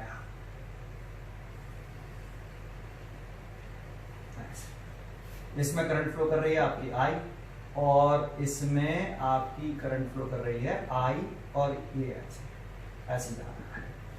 इसकी रेडियस, ये सेंटर है O और इसकी रेडियस दे रखी R। कह रहा है सेंटर O पर मैग्नेटिक फील्ड निकालिए, find magnetic field intensity at centre O। तो देखो इसमें कितने स्ट्रेट वायर हैं वो देखना है आपको। तो इसमें एक स्ट्रेट वायर है, ये ना, वन स्ट्रेट वायर, और ये एक स्ट्रेट वायर है, तो पहले जितने भी स्ट्रेट वायर हैं उन सबकी वजह से मैग्नेटिक फील्ड निकालिए, और फिर किसकी वजह से निकालिए, जितने भी सर्कुलर लूप हैं उनकी वजह से निकालिए। तो एक ही सर्कुलर लूप है, तो मैग्नेटिक फील्ड निकालेंगे हम स्ट्रेट वायर की वजह से। कैसा स्ट्रेट वायर है, तो लॉन्ग इन्फिनिटी स्ट्रेट वायर है। ये कल मैंने पहचानना भी बताया था लेक्चर नंबर 4 में कि कैसे पहचानते हैं लॉन्ग इन्फिनिटी स्ट्रेट वायर है। क्वेश्चन में बताएगा नहीं कि मैं लॉन्ग इन्फिनिटी स्ट्रेट वायर हूँ, आपको पहचानना होगा। तो ये लॉन्ग इन्फिनिटी स्ट्रेट वायर है, इसका इस एंड के बारे में कोई जानकारी नहीं है, इस एंड के बारे में जानकारी, लेंथ के बारे में जानकारी नहीं, इसकी लेंथ कितनी है, तो लॉन्ग इन्फिनिटी स्ट्रेट वायर है, ठीक है। तो हम क्या करें, magnetic field intensity at centre O due to straight current carrying wire, है ना, स्ट्रेट करंट कैरिंग वायर एक ही है, तो ऐसे लिख देते हैं। तो B1 फॉर्मूला याद है स्ट्रेट करंट कैरिंग वायर का, 2I और आर क्या होता था, ऑब्जर्वेशन पॉइंट से इस स्ट्रेट वायर पर क्या ड्रॉ करो, परपेंडिकुलर, स्ट्रेट वायर पर ऑब्जर्वेशन पॉइंट से परपेंडिकुलर ड्रॉ करो, तो परपेंडिकुलर ड्रॉ किया तो ये डिस्टेंस लेकिन कितनी है, आर, तो आर देख लिया। डार्शन दिखा दो, ये straight current carrying wire infinite length का जब होता है तब इसका फॉर्मूला ये होता है, इनफाइनाइट लेंथ का है, करंट की डायरेक्शन ये है, फिंगर टुवर्ड द पॉइंट्स, ये देखो मैग्नेटिक की direction, finger toward the points होनी चाहिए, करंट डायरेक्शन ये, मैग्नेटिक डायरेक्शन ये, बाहर की तरफ की डायरेक्शन है, तो उठाइए तो मैग्नेटिक डायरेक्शन बाहर की तरफ आ रही है, डॉट ना लो। अब इसमें कितने सर्कुलर लूप है, एक है, तो magnetic field intensity at centre O, at point O भी कह सकते हो, सेंटर ना के यहाँ पे एट पॉइंट ओ क्या हो, इसमें कह सकते हो centre, at centre O due to current carrying circular loop, है ना। तो B2, तो फॉर्मूला क्या था, mu naught upon 4 pi 2 pi N I over R, R इसकी सर्कुलर पाथ की रेडियस होती है, तो रेडियस आर है, और टर्न कितने है वायर का, एक, जब कुछ जानकारी नहीं तो एक ही टर्न है इतना। इसकी डायरेक्शन निकालना है, तो इसकी डायरेक्शन निकालते हैं राइट हैंड थंब रूल से, फिंगर कैसे घूम रही है, करंट की डायरेक्शन में, थंब किधर आ रहा है, बाहर की तरफ, तो इसमें मैग्नेटिक फील्ड की डायरेक्शन बाहर की तरफ, है ना। तो सेंटर पर मैग्नेटिक फील्ड देखो दोनों की डायरेक्शन कैसी है, सेम, तो net magnetic field intensity at point O point पर अगर मैग्नेटिक फील्ड निकालें तो B is equal to, direction same है इसीलिए add, B1 plus B2, add करें, डायरेक्शन सेम आ रही है ना, तो ऐड करें तो क्या लिख सकते हैं, mu naught upon 4 pi 2i over r plus mu naught upon 4 pi 2 pi i over r, common क्या आ गया, तो म्यू नॉट अपॉन 4 पाई 2i ओवर r कॉमन, तो 1 प्लस पाई। देखो ये ध्यान रखना, इस 4 पाई को मैं हमेशा जिंदा रखता हूं, इसको मैं कभी काटता नहीं, लेकिन कभी कभी क्वेश्चन का जो आंसर दे रखा होता है वो काट के दे रखा होता है, 2 से 2 काट दिया तो रिजल्ट क्या होता है, म्यू 0 आई वटे 2 से 2 का आई काटने पर पाई आर 1 प्लस पाई, और कभी कभी एक पॉइंट और करता है इसमें, इस पाई का अंदर मल्टीप्लाई कर देता है, तो इस पाई का अगर अंदर मल्टीप्लाई कर रहे हैं तो mu 0 upon I over R, है ना, पाई का अंदर मल्टीप्लाई करेंगे तो ये 1 अपॉन पाई हो जाएगा प्लस 1, कभी यहां पर रिजल्ट छोड़ता है कभी यहां पे छोड़ेगा, मैं तो यहीं पे छोड़ूंगा, मेरे लिए आंसर ये था। ये इसलिए बताया कि किताब में जो आंसर होते हैं वो कभी कभी यहाँ पे छोड़ता है, बच्चा कहता है सर का आंसर गलत है, समझ में आया आपको, ठीक है। डायरेक्शन कैसे हुई, इसकी भी अपवर्ड है, इसकी भी बाहर की तरफ है, तो इसकी भी बाहर की तरफ होगी, है ना। इसमें एक बहुत ही बढ़िया पॉइंट बताता हूँ आपको, ये तो एक्चुअल में ये डायग्राम ऐसा नहीं होता, एक्चुअल में डायग्राम कैसे पता है, देखो उसमें करंट की डायरेक्शन कैसे फ्लो कर रही है, ये वायर देखो बनाने पे ध्यान देना, ये वायर ऐसे गया और ऐसे यहाँ पे ऐसे घुमा है, और यहाँ बिना टच करे, ये टच नहीं कर रहा है जगह पर, बिना टच करे ये इस जगह से आएगा और टच नहीं करेगा और ऐसे निकल जाएगा, तो करंट ऐसे गई है, टच नहीं किया तो करंट ऐसे ले गई है, फिर ऐसे ले गई है, फिर ऐसे ले गई। एक्चुअल में यहाँ पे एक छोटा सा कट होता है, समझ में, लेकिन इसको हम क्या मानते हैं, एक स्ट्रेट वायर ही मानते हैं। ये डायग्राम एक्चुअल में ऐसा होता है, लेकिन बनाते ऐसे हैं, बाई चांस ऐसे डायग्राम आ जाए तो डरना नहीं, ये क्वेश्चन और ये क्वेश्चन सेम है, ठीक है। एक पॉइंट समझ में आया आपको, देखो इसी में दूसरा क्वेश्चन दिखाता हूं, दूसरा क्वेश्चन का डायग्राम बनाता हूं, देखो एक क्वेश्चन ऐसे बना दिया जाता है, देखो ऐसे बनाएगा और ऐसे बनाएगा और ऐसे, देखना अब इसमें क्या चेंज हुआ है, बताओ चेंज क्या हुआ है इस क्वेश्चन में और इस क्वेश्चन में, क्या चेंज है देख के बताओ। ये सेंटर ओ है, इसकी रेडियस आर है, करंट आई फ्लो कर रहा है, तो देखो इसमें तो करंट की डायरेक्शन ठीक है, लेफ्ट टू राइट है, इसमें भी लेफ्ट टू राइट है, लेकिन इसमें करंट की डायरेक्शन एंटी क्लॉकवाइज थी और इसमें करंट की डायरेक्शन क्लॉकवाइज हो गई, समझ में आया, ये डिफरेंस आया है। तो इसमें एक स्ट्रेट वायर है, इसकी वजह से ओ पॉइंट पर मैग्नेटिक निकालेंगे तो ये वैल्यू आएगी, डायरेक्शन चेक कर लें बस, किधर आ रही है, अपर आ रही है, स्ट्रेट वायर के लिए राइट हैंड पाम रूल, तो अपर डायरेक्शन आ रही है। Magnetic field at centre O circular loop की से निकालेंगे तो वैल्यू तो नहीं आएगी, सर्कुलर लूप है, लेकिन डायरेक्शन अब कैसे आएगी, अब ऐसे लगाना पड़ेगा, करंट की डायरेक्शन फिंगर ऐसे घूमेगी, इसमें ऐसे घूम रही थी, करंट की डायरेक्शन में फिंगर कर्व करनी चाहिए ना, तो इसमें डाउनवर्ड आ रही थी, तो इसमें कैसे आ रही है डाउनवर्ड, अब डाउनवर्ड हो जाएगी यहाँ पे। अब नेट मैग्नेटिक फील्ड निकाले तो ये वाला मैग्नेटिक फील्ड और ये मैग्नेटिक फील्ड की डायरेक्शन कैसी है, अपोजिट है, तो सब्ट्रैक्ट करेंगे, लेकिन बड़े में से छोटा, बड़ा कौन है? तो बड़ा है V2, क्योंकि इसमें पाई एक्स्ट्रा है, देखो मल्टीप्लाइड में, उसमें 2i, उसमें 2i और नीचे आ, तो V2 बड़ा है, और V2 बड़ा है तो नेट मेडिकल निकालेंगे तो V2 माइनस V1, क्योंकि सब्ट्रैक्ट इसलिए कर रहे हैं, डायरेक्शन कैसे हो गई? अपोजिट हो गई, और सब्ट्रैक्ट कर रहे हैं तो बेटा डायरेक्शन कैसे होगी B की? तो B की डायरेक्शन होगी V2 जैसी, क्योंकि B2 में से V1 सब्ट्रैक्ट करने के बाद किसकी वैल्यू बचेगी? V2 की। तो V2 की डायरेक्शन कैसी है? डाउनवर्ड, तो इसकी भी डायरेक्शन कैसे आएगी? डाउनवर्ड। वैल्यू पुट कर देंगे, μ0/4 2 i over r minus μ0/4 2i over r। इसमें से μ0/4 2i ओवर r कॉमन ले लेंगे, तो ये पाई माइनस 1 और एक क्रॉस, इतना आंसर हो गया। एक छोटा सा पॉइंट बताऊं, ये एक्चुअल में डायग्राम कभी कभी इस डायग्राम को वो ऐसे बना देता है, देखो ऐसे, ये बाहर गया और फिर यहाँ पर ऐसे टर्न करा होगा इसने, सर्कुलर नहीं बनना, ऐसे ऐसे टर्न करके, और ये ऐसे है ना, तो यहाँ पे छोटा सा कट होता है ऐसे, ये करंट गई ऐसे, ये करंट गई ऐसे, ये करंट गई ऐसे, और ये करंट ऐसे। तो आप ये मत समझना कि ये वाला वायर अलग हो गया, ये वाला छोटा सा कट होगा, बहुत ज्यादा गैप नहीं होगा, हल्का सा गैप दिखाते हैं, तो इसको आप चाहो तो ऐसे बना सकते हो। तो ये डायग्राम और ये क्वेश्चन सेम है, गड़बड़ी मत करना, सेम क्वेश्चन है ये।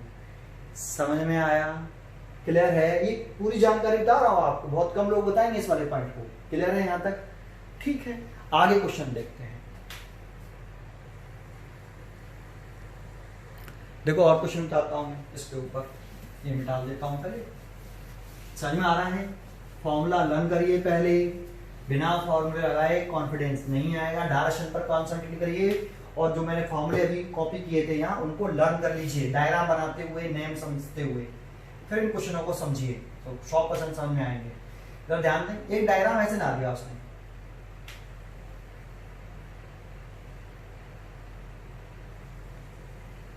ऐसे, और करंट फ्लो करा दिया, आई देखो करंट की डायरेक्शन ऐसे, ये सेंटर हो गया O, कह रहा है इसकी रेडियस R1 है और इसकी रेडियस R2 है, कह रहा सेंटर O पर मैग्नेटिक फील्ड निकालो, find magnetic field intensity at point O, O point पर मैग्नेटिक फील्ड निकालो। तो बताओ इसमें कितने स्ट्रेट वायर हैं? तो मेरे को 2 स्ट्रेट वायर दिख रहे हैं इसमें, ये तो स्ट्रेट वायर थोड़ी है, करंट करेगी तो रेडियस है इसकी R1, डेट डज ना आएगा। तो एक तो स्ट्रेट वायर इसमें PQ दिख रहा है, और एक स्ट्रेट वायर RS दिख रहा है, 2 स्ट्रेट वायर दिख रहे हैं मेरे को इसमें, current carrying straight wire PQ और RS। तो यहाँ पे लिखते हैं, पहले जितने भी स्ट्रेट वायर हैं सबकी ऐसे मैग्नेटिक फील्ड निकालते हैं। तो magnetic field intensity at point O due to current carrying straight wire PQ and RS। PQ की वजह से V1 और RS की जगह इसकी वजह से V2 इक्वल टू 0। 0 क्यों समझ में आता है? क्योंकि ये जो पॉइंट O है इस PQ वायर के कैसा है? अलोंग है। करंट कैरिंग वायर है, उसके अलोंग ये करंट कैरिंग वायर इतना बड़ा, इस वायर को अगर हम एक्सटेंड करें, इमेजिन, और ये वाला पॉइंट इस एक्सटेंडेड वायर के अलोंग हो, तो मैग्नेटिक फील्ड 0 होता है, मैग्नेटिक फील्ड 0। समझ में आया ये? ठीक है, इसीलिए मैंने PQ वायर की वजह से और RS वायर की वजह से पॉइंट O पर मैग्नेटिक फील्ड 0 बताया। ठीक है, अब इसमें कितने स्ट्रेट वायर के तो मैग्नेटिक फील्ड निकाल लिया, ये मैंने बायोट-सावर्ट लॉ में एक्सप्लेन किया है, बहुत ही इंपॉर्टेंट पॉइंट है ये। ठीक, अलोंग द वायर हमेशा मैग्नेटिक फील्ड 0 होगा। ठीक है, अब इसमें 2 सर्कुलर लूप है, लेकिन आधा टर्न है वायर का, इसमें भी आधा टर्न है सर्कुलर लूप का, इसमें भी आधा टर्न है सर्कुलर लूप का। तो फॉर्मूला लगा दो नाउ। अब सर्कुलर लूप केस निकाल लो, magnetic field intensity at point O due to small current carrying circular loop, current carrying circular loop. तो B3 मान लेते हैं, उसको वैल्यू निकाल लेते हैं, μ0/4 2 पाई NI, तो करंट तो आई है इसमें, रेडियस इसकी R1 है तो रेडियस R1 लिखेंगे, टर्न आधा है तो N की वैल्यू 1/2 लिखेंगे, 2 से ये 2 कट जाएगा तो रिजल्ट आएगा mu naught upon 4 pi pi आई रेडियस r1। डायरेक्शन निकाल लेंगे थंब रूल से, फिंगर को कर्ल करेंगे in the direction of current. किधर आ रहा है थंब? बाहर की तरफ, तो प्लेन ऑफ पेपर के परपेंडिकुलर बाहर की तरफ डायरेक्शन दिखा दी। अब दूसरा बड़ा लूप केस निकाल लेंगे, magnetic field intensity at a point O due to current carrying circular loop bigger current carrying due to bigger लिख दो यहाँ पे bigger current carrying circular loop. ठीक है, तो B4 मान लेते हैं उसको, 3 तक मान लिया। B4 mu naught upon 4 pi 2 पाई, इसमें भी आधा टर्न है वायर का, इसीलिए n बराबर 1/2। करंट इसमें भी आई है, इसमें भी आई करंट तो कर रही आई ऐसे। रेडियस अच्छी बदल गई है, R2 हो रही है, तो 2 से 2 कटेगा, रिजल्ट आया mu naught upon 4 pi pi I over R2। दर्शन चेक करें तो अब इस पे इसकी दर्शन इधर है, ये देखो ये करंट दर्शन आई, तो इसमें ऐसे आएगा। बड़े लूप में लगा रहे हैं तो अंदर की तरफ आ रहा है, तो अंदर की तरफ आ रहा है तो क्रॉस। अब ये बताओ ये तो 0 है यहाँ पे, तो यही तो 2 मैग्नेटिक फील्ड हुआ, एक B3 और एक B4। लेकिन B3 और B4 में बड़ा कौन है? तो देखो ये दोनों में सब सेम वैल्यू, दर्शन अपोजिट है ना, अपोजिट है तो सब्ट्रैक्ट करेंगे नेट निकालने के लिए, ये तो सेम वैल्यू है। R1 छोटा है R2 से, R1 छोटा तो B3 बड़ा, तो यहाँ B3 बड़ा है, तो नेट मैग्नेटिक फील्ड निकालेंगे ऊपर, net magnetic field eight O, तो B बराबर B3 माइनस B4। तो B3 की वैल्यू समझ में आया, B3 में से क्यों घटाया के लिए? दर्शन अपोजिट है इसलिए, और B3 बड़ा भी है, और दर्शन कैसी आएगी? B3 जैसी। B3 कैसी है? अब बढ़, तो बाहर की तरफ आ जाएगी। सब्ट्रैक्ट कर दो, mu naught upon 4 pi pi आई कॉमन आ गया, देखो दोनों में से कॉमन है, इसमें से घटा रहे हैं इसलिए 1/R1 माइनस 1/R2। चाहो तो पाई से पाई काट दो तो रिजल्ट दिखाई देगा आपको। एक आंसर ये लिख सकते हो, डायरेक्शन बाहर की तरफ, कभी कभी पाई से पाई काट देता है तो म्यू 0 I/4 आएगा। ठीक है, ये देखो क्वेश्चन है, समझ में आ गया ये क्वेश्चन, ये क्लियर है? ठीक है, एक क्वेश्चन ये हो गया। तो देखो एक क्वेश्चन और बताता हूँ, यहाँ तक क्लियर है? ठीक है, दूसरा क्वेश्चन देखते हैं, समझ में तो आ रहा है? फॉर्मूले पर कॉन्सेंट्रेट कर लो, फॉर्मूले पर कॉन्सेंट्रेट नहीं, लर्न नहीं, फॉर्मूला लिख लिख के कॉपी में पहले कॉन्सेंट्रेट करिए तब क्वेश्चन करिए। क्वेश्चन दूसरा लिख लेते हैं, एक क्वेश्चन ये लिख लेते हैं हम, ऐसे लिखना, समझाना अच्छी तरीके से। एक सर्कुलर लूप बना लिया ऐसे, अच्छा नहीं बना, ये देखो सर्कुलर लूप, ये इसका सेंटर।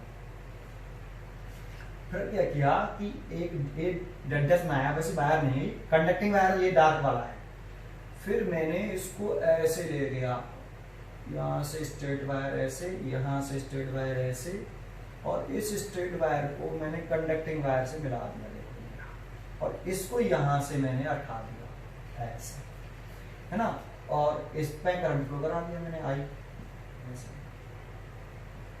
डार्क वाला कंडक्टिंग वायर है, डेड डैश वायर नहीं है, ठीक है, ये O सेंटर, तो ये PQ R S T N, कुछ भी डालो पॉइंट डाल के, है ना, ये।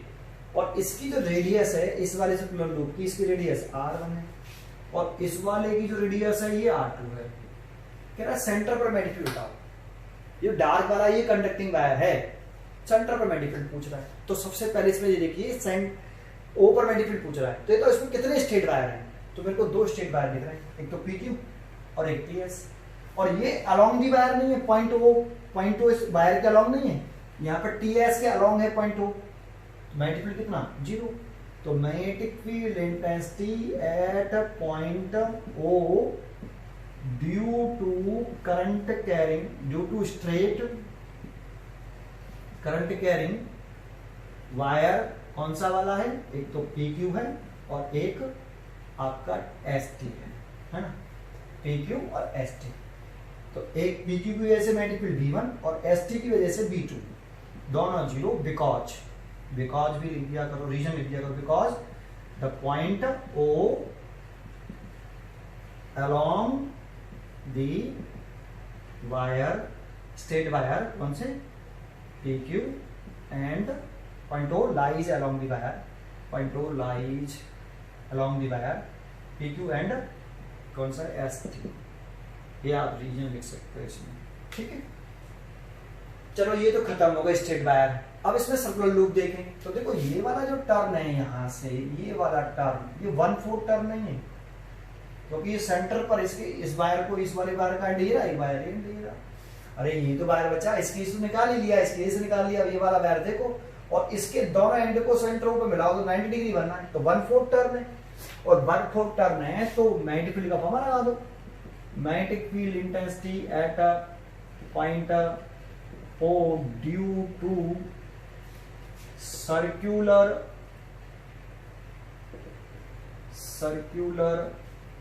current loop, कौन सा वाला है, TMP, तो B3 मान लेते हैं, μ0/4 पाई, क्या रिजल्ट होता है 2 पाई NI/R, रेडियस होती है इसमें। अब रेडियस कितनी है इसकी, R2, रेडियस तो R2 लिख रहे हैं। टर्न कितने हैं इसके 1/4, तो n की वैल्यू कितनी 1/4। करंट कितना है I है, तो करंट I है, तो 2 से 2 काट दें तो μ0/4 पाई, 2 से 4 काट दें तो पाई I बटे 2R2। डायरेक्शन निकाल लें, किधर आ रही है, डाउनवर्ड। करंट की डायरेक्शन में घुमानी ना आपको फिंगर, और थंब आता है मैग्नेटिक डायरेक्शन को नीचे की तरफ, तो बीच में गया। ऐसे ही मैग्नेटिक फील्ड निकाल लो। Magnetic field intensity at a point O due to current carrying, circular current carrying, circular current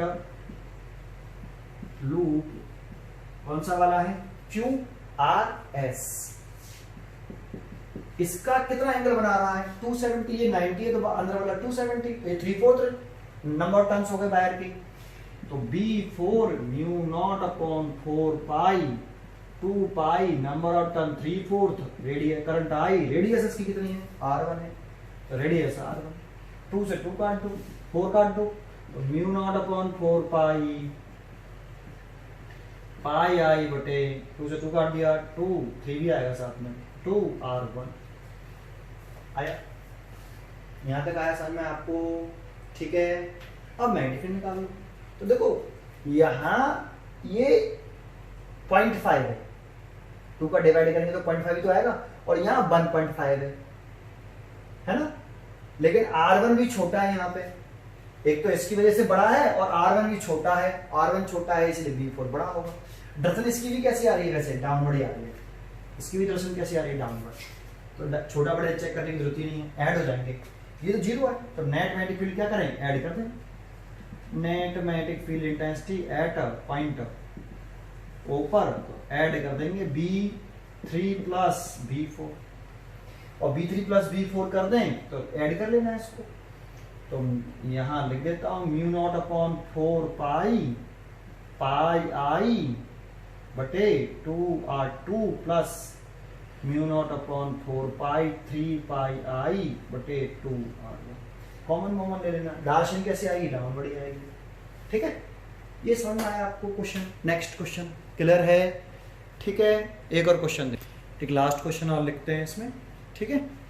देखो ये क्वेश्चन एक डायग्राम मैंने ऐसे बनाया,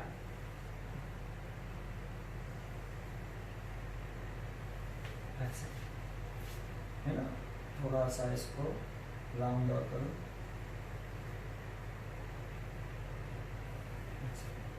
इसका सेंटर है इस सर्कुलर लूप का, ये सर्कुलर कंप्लीट होता, यहाँ पे कंप्लीट नहीं किया ऐसे, तो यहाँ से इस सर्कुलर टर्न है, इसका ये सेंटर है सर्कुलर टर्न का, इसमें करंट फ्लो कर रही आई, इसमें भी करंट फ्लो कर रही आई, इसमें भी करंट फ्लो कर रही आई, और ये जो डिस्टेंस है ये R है, और ये वाली डिस्टेंस भी R है, कह रहा सेंटर ऊपर मैग्नेटिक फील्ड होता।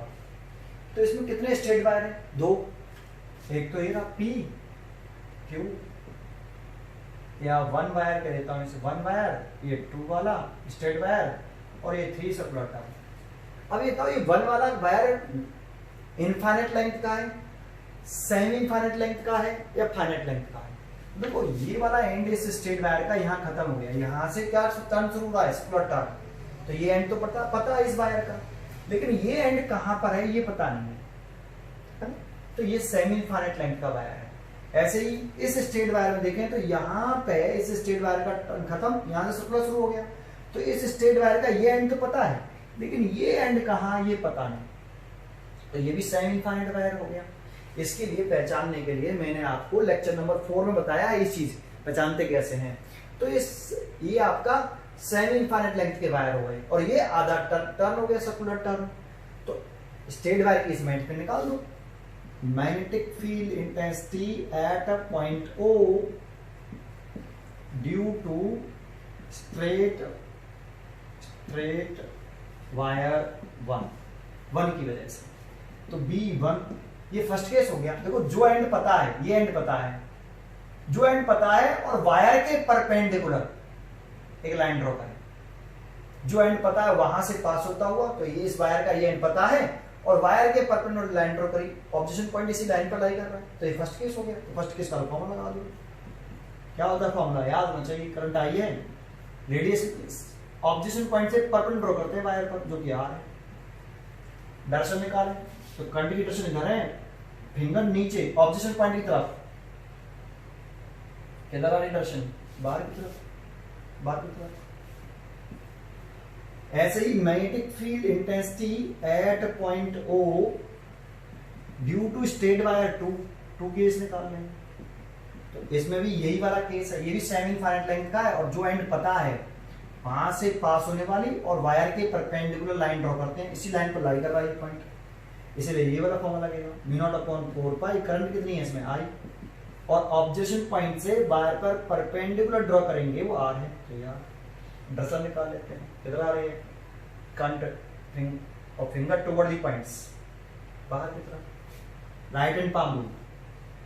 अब बचा सर्कुलर टर्न, कितना टर्न है, हाफ टर्न है, और हाफ है तो फिर फॉर्मूला लगा दें, magnetic field intensity at point O due to third वाला है ना, लिख देना लैंग्वेज, B3 μ0/4π 2π n की value 1/2, current I, radius R है इसकी, तो 2 से 2 कट गया। डायरेक्शन देख लेते हैं, तो इसकी डायरेक्शन भी कैसे आ रही है, अब बढ़ आ रही है, ये भी अब बढ़ आ रहा है। ये राइट हैंड पाम रूल लगाएंगे, स्ट्रेट वायर और राइट हैंड पाम रूल, और इसमें right hand thumb rule, right hand का यूज करना, लेफ्ट का मत यूज करना, ठीक। तीनों की डायरेक्शन सेम है, तो नेट निकालने के लिए क्या करेंगे, net magnetic field intensity at point कौन सा है, O है ना, तो कितना लिखेंगे, B बराबर B1 plus B2 plus B3, तीनों को ऐड कर दो, वही आंसर हो जाएगा आपका, ठीक है। ऐड कर देते हैं, तो देखो तीनों को ऐड कर देते, देखो ये सेम है, तो ये डबल हो जाएगा। तो μ0/4π डायरेक्ट लिख दिया 2I/R। अरे ये दोनों को ऐड करने पर आ गया, सेम वैल्यू में, तो ऐड होकर डबल हो जाएगा। ये डिफरेंट है तो ऐसे कैसे लिखना पड़ेगा, πI/R। तो μ0 चाहो तो इसमें से आप I/R कॉमन ले सकते हो, 2 + π, और डायरेक्शन कैसे आएगी इसकी भी अब बढ़ाएगी, तो ये B हो गया। समझ में आया। देखो अभी इसमें मैंने जो पार्ट वाला फॉर्मूला था उसको यूज नहीं किया, कल उसके ऊपर क्वेश्चन कराएंगे आपको आगे वाले लेक्चर में, लेक्चर नंबर 6 में। कंप्लीट नहीं हुआ अभी सर्कुलर लूप वाला, ठीक है। अभी इसमें नया टॉपिक भी है एक, कि सेंटर पर मैग्नेटिक फील्ड भी 0 होता है, जो मैंने बताया था। अगर करंट की 2 डायरेक्शन होती हैं तो सेंटर पर मैग्नेटिक फील्ड 0 आता है ना। तो ये भी समझाएंगे इसको आगे। ये क्लियर है, ये लेक्चर नंबर 5 में इतना ही। Thank you.